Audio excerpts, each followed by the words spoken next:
Hello, I'm Mark Pollitt, and welcome to Evidence Law.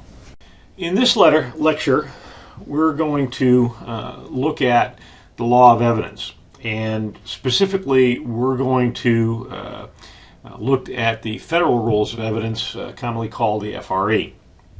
It's kind of important that we understand why we have these rules. And if you think about it, judges have certain responsibilities with respect to evidence. The first responsibility is that they need to figure out what they're going to admit into their courtrooms. Ultimately, what gets admitted is what is considered by the jury, and so if it's not admitted, then it's not considered, and if it is admitted, then it is considered. And so in a lot of ways, how a trial comes out is largely based upon what evidence gets admitted. And so the judges themselves, and of course the attorneys that operate in the courtroom, need to answer two basic questions. The first one is, what is the legal basis on which we should admit something? You know, we need some sort of a foundation to say, here's why we can admit this particular piece of evidence. And conversely, we also need to answer the question of, okay, are there things that we should not admit? And what is the reasoning behind why we should not admit something into evidence? And so the federal rules of evidence are designed basically to answer those questions. They do so in a rather interesting way. Our federal rules of evidence are based way back on English common law. English common law is basically a system whereby as judges decide things, they become precedents for other judges. And the judges can accept the precedent or not accept the precedent and can create their own precedent. And so the law really kind of evolved. When we started our judicial system in the United States, we adopted English common law, and it really was a common law system until really the late 40s, 50s, and finally in 1975, it was codified as federal law. And that in itself is an interesting story. The judges actually asked the Congress to pass legislation to make the federal rules of evidence a federal law, which happened in 1975. It was amended in 2001, and it's undergoing some amendments as we speak. Federal rules of evidence are organized into a set of articles and rules, which are numbered, which we'll look at here in a little bit. And FRE is usually a full semester course in law school, and you're going to get it in hopefully about 30 minutes or less. The articles are structured very generally. You can read them. I'm not going to read them out. They're numbered using Roman numerals. And you know, you won't very often see the articles mentioned per se. I put them up here just so you have an idea of how the overall FRE is organized. We're going to focus on particular rules, and the rules are numbered using Arabic numerals based upon the article number. So as an example, when we talk about relevancy and its limits, it's Article 4, Roman numeral 4. All of the rules there are numbered 401, 402, etc., based upon and using Arabic letters. So let's jump into it. In fact, we're going to start with 401. 401 is the core rule, if you will, for the admissibility of any evidence.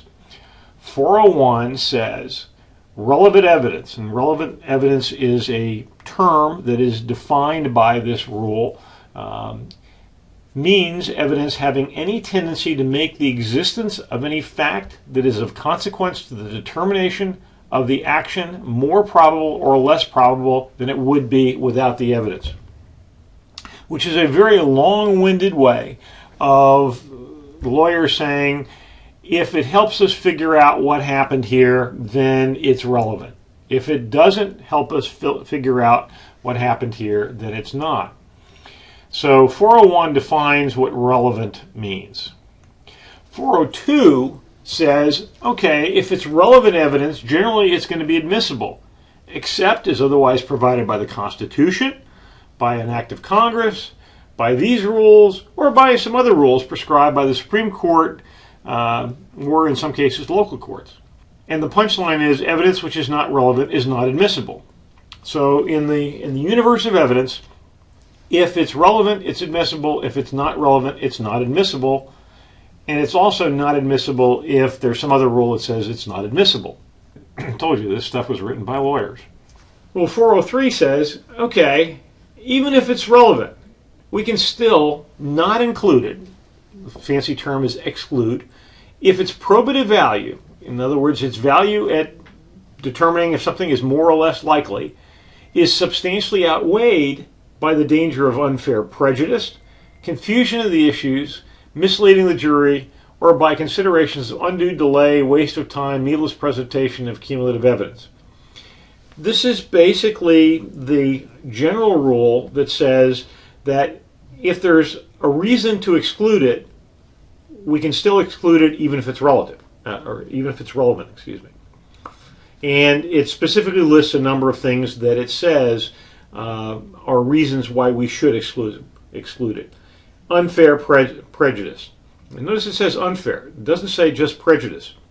You know, if you show a picture of the deceased at a homicide trial, that's not unfair prejudice. In the end, prejudice is, you know, there's somebody dead here, so it's, fair that we try somebody for that homicide. Confusion of the issues. Basically, courts like clarity as long as it's not attorneys and it's not the law. So they like clarity among the witnesses. And so if you intentionally are trying to confuse the jury, that's a bad thing. So if you're going to do that, we're not going to let you testify about it. Or if what you're going to testify would make the jury believe that it's important in one sense, but it's really not, and that you are, in effect, misleading the jury, then we can decide that your relevant evidence is not admissible. And we don't want to just pile evidence on top of evidence, and we don't want to waste the court's time, the juror's time, so if it wastes time, we're going to exclude it, even if it is, in fact, relevant. We're going to change gears here, and this one's kind of a little out of the box, and you're going to see a little bit later on why this is important. But there is this notion of impeachment, and impeachment basically means that you have a witness that has testified, but you're going to destroy the credibility of that witness by challenging their legitimacy or their accuracy or their veracity. And that challenge is done in a formal way, and it's called impeachment. And what 607 says that the credibility of a witness may be attacked, which is the definition of impeachment, by any party, including the party calling the witness. And you're going, why would you want to impeach your own witness? Well, the short answer is you might want to impeach your witness before the other side gets to impeach him or her. And you might want to do that because you want to control how that impeachment is done so that you can show where they are unreliable in a hope that you're going to be able to leave intact where they are reliable. But it's important to realize that even the party that calls you as a witness has the option under Rule 607 of impeaching you if it's in their interest to do so. And the problem for an expert witness is once you are impeached, that's a matter of record. And effectively, that impeachment can be brought up every other time that you testify. The net result is that if you're ever impeached as an expert witness, pretty much your days of being an expert witness are over because nobody wants to call you knowing that your credibility is going to be a matter of record in a prior impeachment. And so impeachment is something that is to be avoided at all costs. And as I tell my students, your goal as an expert witness is not to solve the case. That's the investigator's job. Your job as an expert witness is to retire unimpeached. Because if you're ever impeached, your career as an expert witness is effectively over. Rule 611 basically goes over how the actual questioning of a witness is handled. And I can tell you that it is not as you see it on TV. And in fact, when you see it on TV, any similarity to the way it's actually done is almost coincidental. I cringe every time I see an episode of Law and Order, because the things they do in the courtroom there would get all of the attorneys disbarred.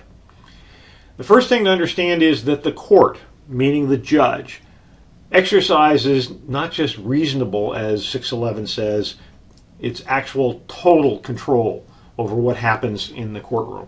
And they will use these rules very strongly and very rigidly. And they want the attorneys to do the job, and their view of the job under 611 is make the interrogation and presentation effective for the ascertainment of the truth. It is the attorney's job, regardless of which party they represent, to do an effective interrogation and make the questions and the answers an effective presentation to answering the question before the court. And 2, avoid needless consumption of time. Judges do not like to have their time or the time of anybody else in the courtroom. And 3, protect the witnesses from harassment or undue embarrassment. The goal of the court is to ascertain the truth and not to badger witnesses. And so courts take a dim view of that, regardless of which party is doing it. A lot of the things you see on TV would not be acceptable, even if the witness is the biggest slime ball in the world. At the end of the day, 611 says you can't do that. The second part of it is that on cross-examination, meaning that the examination is being done by the party other than the party that called the witness. So if you're testifying for the prosecution, your examination by the defense is a cross-examination. If you're called by the defense, your examination by the prosecution is cross-examination. Cross-examination should be limited to the subject matter of the direct examination and matters affecting the credibility of the witness. You see this violated on TV all the time. The court may, in the exercise of discretion, permit inquiry into additional matters as on direct examination. However, and you'll see in TV and movies all the time, the lawyers are asking the court to allow them to go beyond that, and the courts allow them tremendous latitude in that area. In reality, the courts allow very little latitude, and you have to make an overwhelming showing of why you should be allowed to go farther afield. If you can't articulate why it's a matter that was covered on direct, or that it's to the credibility of the witness. And they also think that if you call the witness, then you know what the witness is going to say, and the witness knows what they're going to testify about, and so you cannot use leading questions. And this is something that you see violated on TV all the time. If you're a prosecution witness, the prosecutor has to ask direct questions. Tell me what you saw, tell me what you did you do this, did you do that? All right. The other side has the option of asking leading questions, which start with, isn't it true that? And so it effectively puts words in the witness's mouth, which is what they want to prevent on direct examination and want to control on cross-examination. There is an exception to that, and that's a hostile witness or an adverse party. But that's really kind of beyond the scope of our discussion today. One of the issues that you're going to run across all the time as an expert witness is you're going to be asked to testify about very technical issues with lots and lots of data, and you do not want to rely on your memory for everything. And so the courts have long recognized the need for witnesses to refresh their memory. Now, keep in mind that it is just that, refreshing your memory. You did all these things, you got all this data, you reviewed all that data, you just don't want to rely on your memory to provide all of the fine detail. So when you are testifying, you are allowed to refresh your recollection or your memory. And that's fine. And so you're allowed to use notes and that sort of thing. But you have to understand that if you do that, then the other party gets to look at those things. This is not an issue for expert witnesses at all. And the reason it's not an issue for expert witnesses is you're going to have to provide the adverse party, the other side, with your notes prior to trial. It's not a multiple choice. Even if you don't testify, you may have to provide those notes. And so this is a bigger issue for fact witnesses.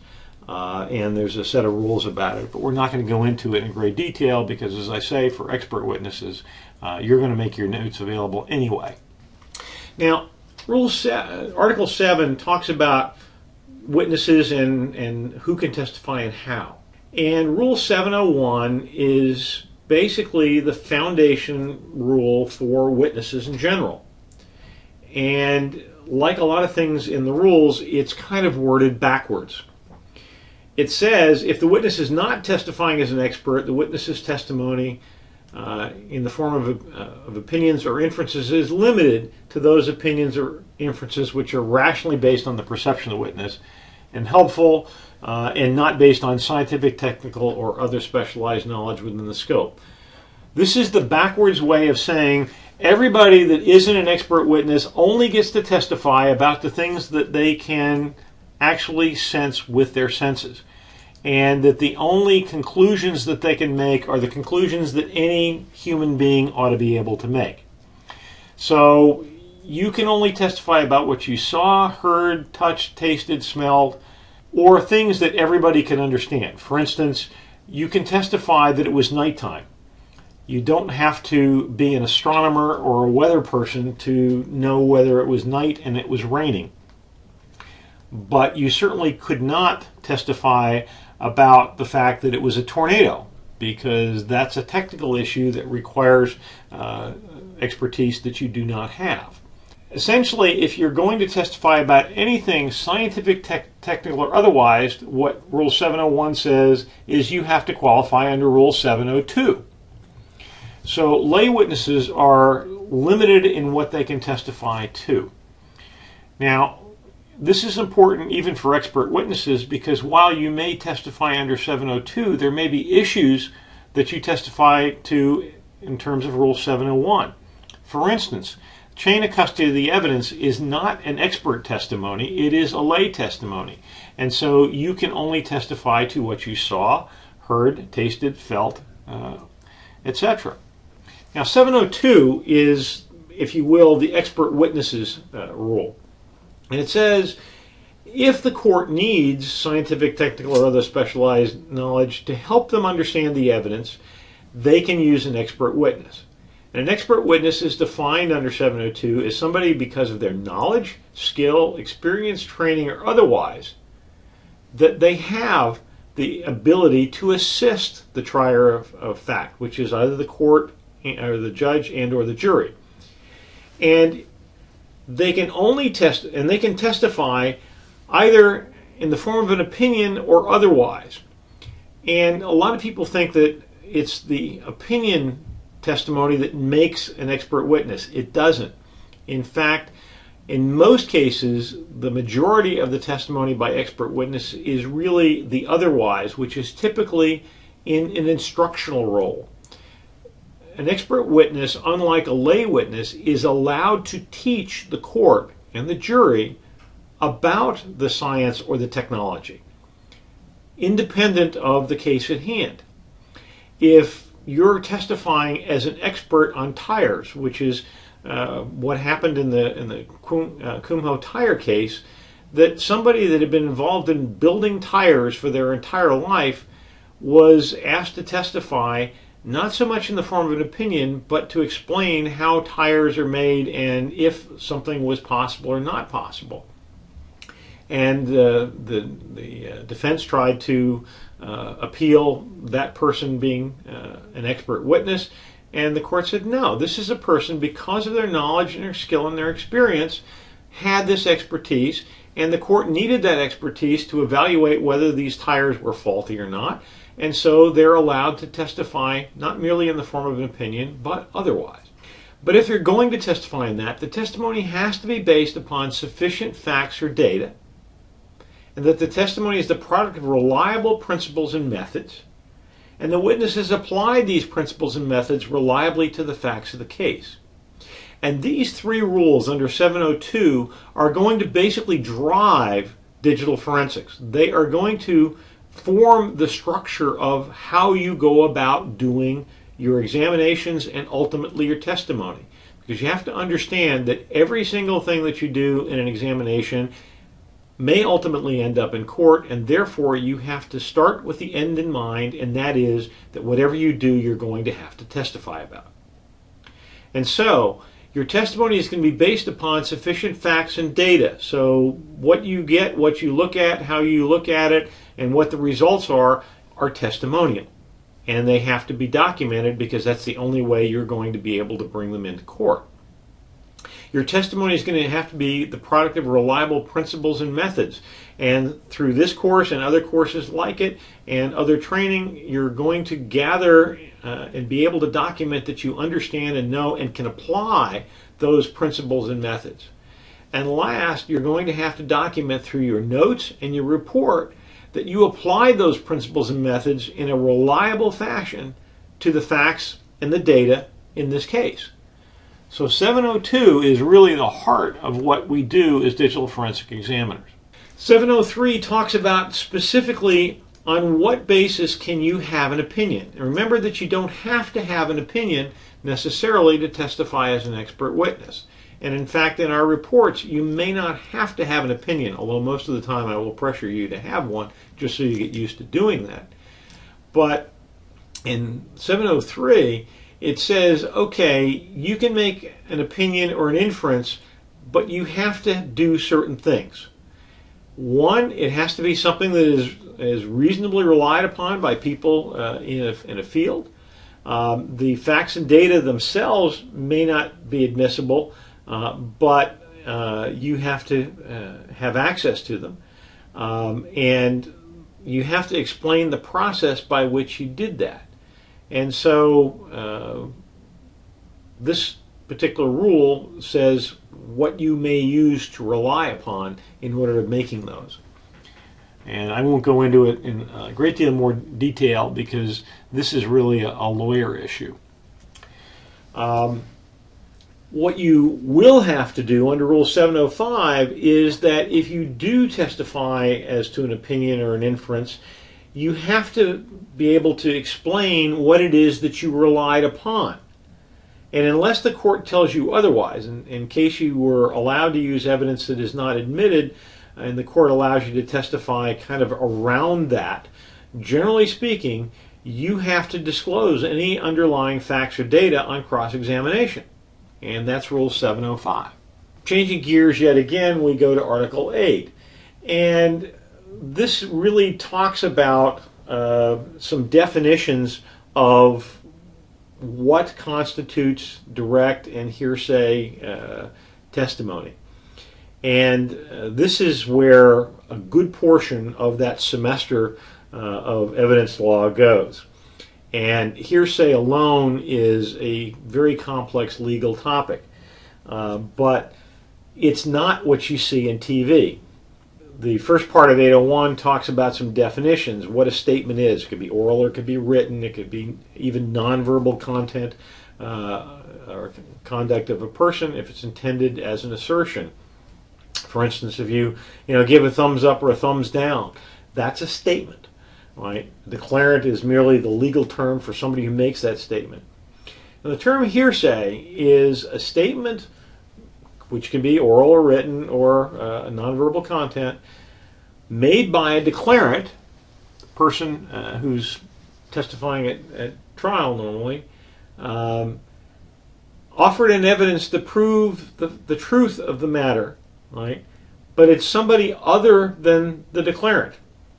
So basically, the person testifying is testifying about what somebody else said or did, and that's being used to prove the truth of the matter asserted. That's what hearsay is. There's nothing wrong with hearsay per se. Right? As an example, right, I can testify that I saw John Smith say the following thing. What John Smith said is hearsay, and there's nothing wrong with that.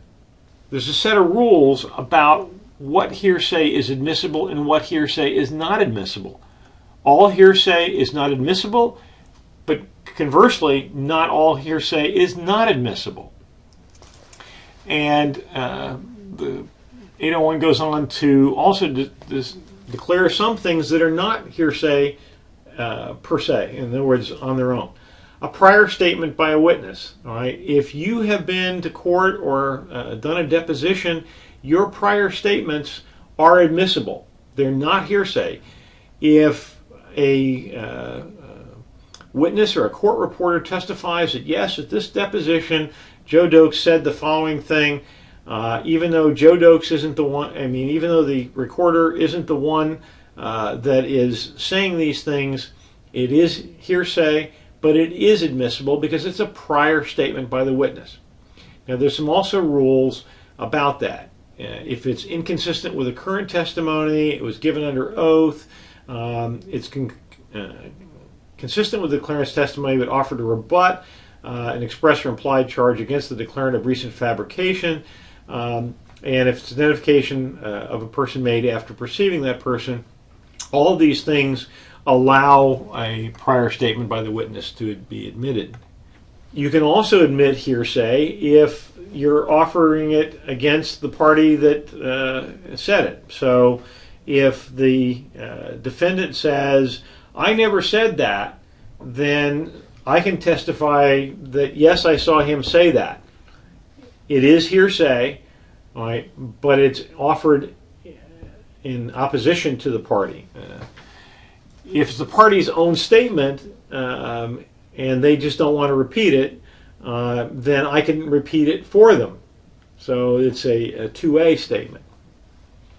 There are a couple other rules in there, and I won't go into all the nuts and bolts, but essentially there are a number of exceptions to the general rule of hearsay not being admissible, which goes another exception is that if the declarant is not available, then there are certain things that you can use. A recorded recollection, for instance, that is really important.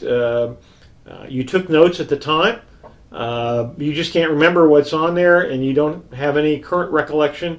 They can, in fact, use your recorded recollection that you had it. Records of regularly conducted activity. This is commonly referred to as the business records exception. What the courts have held over the years is that, generally speaking, that if organizations keep routine records in the normal course of business and they rely upon those records to make business decisions, then those records are presumed to be reliable. And even though they may be hearsay, they are admissible. And so you get to do things like admit log files. If you use log files and you collect log files in the normal course of business, they're presumed to be reliable unless demonstrated otherwise, and will be admissible even as an exception to the hearsay rule. So that's what the 6 is. And this Rule 7 on there is that if you keep records and there's no record of an event, that is in fact a record itself. So basically, we keep a log of everybody that comes in here, and I don't see any entry of Joe Dokes having come in here. That is an exception to the hearsay rule, because even though it's hearsay, the fact that it's a business record and that there isn't a record, that is generally presumed to be reliable unless demonstrated otherwise. 901 basically says that you cannot bring something into court unless you can demonstrate that it is what it says it is. And that's called authentication or identification. And the way we typically do that is the attorney will take the item of evidence and they will ask the witness, do you recognize this? And the answer should be yes. And they will ask, what is it? And you answer, not what's in it, but what is it? This is a Western Digital 2 terabyte hard drive. And they'll say, all right, how did you get this? And you lay out that foundation. When they have developed a sufficient foundation, they will ask the court to admit that evidence. Until the court admits it, you can't testify about anything other than what I've just mentioned, what it is and how it got to be there. If the court is convinced that it is what it says it claims to be, then the court will admit it, and then you can then testify about it. If the opposing party wants to argue that it is not what you claim it is, then they can litigate it at that point before you get to testify about the content of that hard drive. So this is the authentication or identification. Where this is really crucial is when you have a piece of evidence, you need to be able to testify in open court that the particular original evidence is in fact the thing that you examined, and that any of the exhibits that you utilize, you can show how they are what you claim they are, and you do that through your notes. Rule 1001, which is Article 10, has a number of rather interesting things. It says what writings and recordings are, and it basically includes digital stuff. And it also defines photographs. Well, it says an original is the original, and it's an original unless it's not an original, which is kind of interesting. It says a duplicate is the same thing, and so an original can have a duplicate, and a duplicate is the same except it's not an original. Now, if that's confusing, wait till you get to the next two. The first one is the court says you have to have an original. Unless otherwise required, you have to admit the original until you get to Rule 1003, which says a duplicate is admissible to the same extent as an original unless a genuine question is raised to whether it's authentic and if it would be unfair to admit the duplicate in lieu of the original, which almost never happens. So in effect, 1003 says duplicates are as admissible as originals, even though 1002 says it has to be an original. I told you it was going to get complicated.